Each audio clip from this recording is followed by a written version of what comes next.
বিসমিল্লাহির রহমানির রহিম। আসসালামু আলাইকুম সবাইকে। আশা করি আল্লাহর অশেষ রহমতে যে যেখানে আছেন সবাই ভালো আছেন।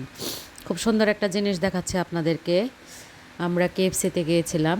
আমি ভয়েসটা চাইছিলাম না দেওয়ার জন্য, কিন্তু মানে পিছন সাইডে এত শব্দ, গানের শব্দ বা মিউজিকের শব্দ, কপিরাইট হয়ে যাবে দেখে আমি আমার ভয়েসটা কেটে আবার নতুন করে দিচ্ছি। আর আমার নতুন করে আবার ঠান্ডা লেগে গেছে। আমার কণ্ঠস্বর শুনে কেউ ভুল বুঝবেন না।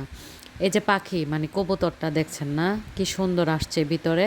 ও ওর মতো খাওয়া দাওয়া করতেছে, ও ওর মতো চলাফেরা করতেছে। কেউ কিছু বলবে না, কেউ কিছু করবেও না, ধরতেও যাবে না, ছুঁতেও যাবে না, বা ওকে দূর দূর করে তাড়িয়েও দিতে যাবে না।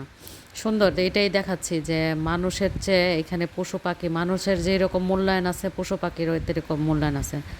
তারপরে আমরা গেলাম যেখানে গিয়েছি ওইখান থেকে আমার বাসে আমার বাসায় সহজ, কিন্তু আমি আর আমার ছেলের খুব ইচ্ছে হলো ট্রেনে আসার জন্য। আমাদের বাসার কাছেই স্টেশন, তার জন্য আমরা দুই মা পুতে রেডি হলাম যে আমরা ট্রেনে আসব।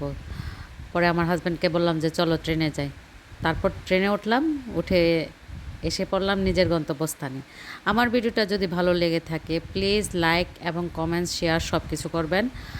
আর এখন আমাদের দেশে বন্যার পরিস্থিতি অনেকটাই মনে হয় ভালো হয়েছে, রোজ রোজই দেখতেছি।